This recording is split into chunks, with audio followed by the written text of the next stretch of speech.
गांव के बाहरी छोर पर एक छोटा सा घर था, जहां रमेश नाम का एक साधारण किसान रहता था।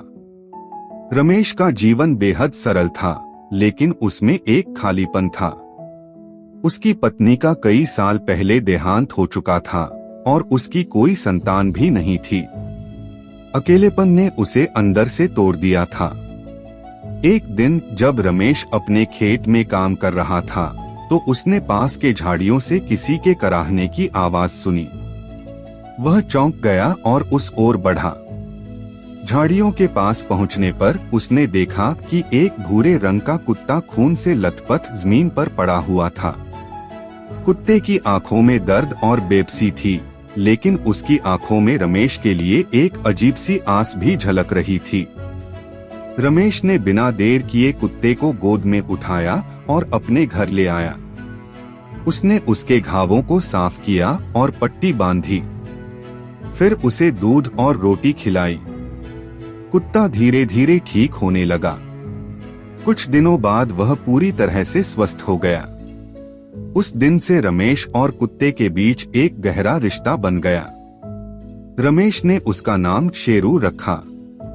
शेरू रमेश के हर काम में उसका साथ देता। जब रमेश खेत में काम करता, तो शेरू उसके पास बैठकर पहरा देता।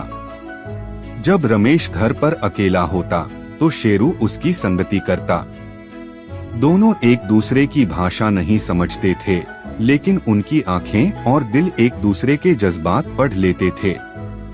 एक दिन की बात है, जब रमेश अपने खेत में काम कर रहा था, तभी आसमान में काले बादल घिरने लगे। मौसम अचानक खराब हो गया।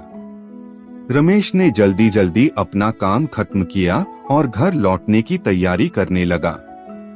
लेकिन तभी उसने देखा कि पास के जंगल की तरफ से कुछ लोग चोरी छिपे उसके खेत की ओर आ रहे हैं।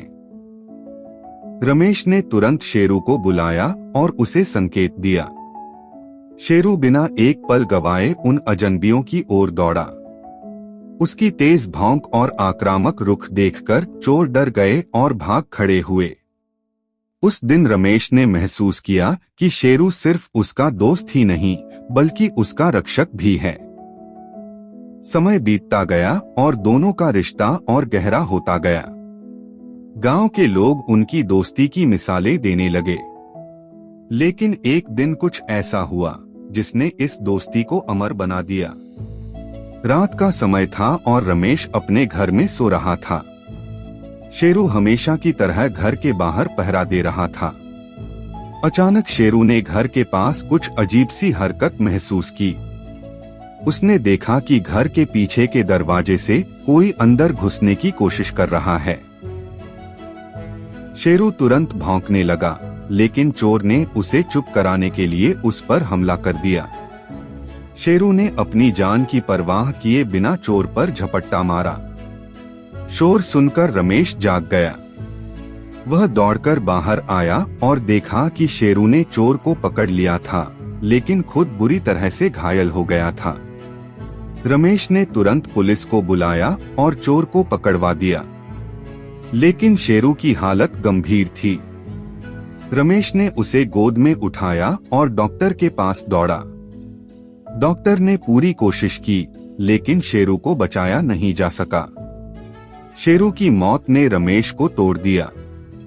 वह खुद को अपराधी मानने लगा, क्योंकि उसकी रक्षा करते हुए शेरू ने अपनी जान गंवाई थी। गांव के लोग भी शेरू की बहादुरी के किस्से सुनकर भावुक हो गए। रमेश ने अपने घर के पास एक छोटा सा स्मारक बनवाया, जहां उसने शेरू को दफनाया। वह हर दिन वहां जाकर शेरू को याद करता और उसकी वफादारी के लिए धन्यवाद देता। शेरू भले ही इस दुनिया में नहीं था, लेकिन उसकी यादें और वफादारी की कहानी हमेशा रमेश और गांव वालों के दिलों में जिंदा रही। वफादारी का यह रिश्ता एक सबक है कि सच्चा दोस्त वही है जो हर हाल में आपका साथ दे।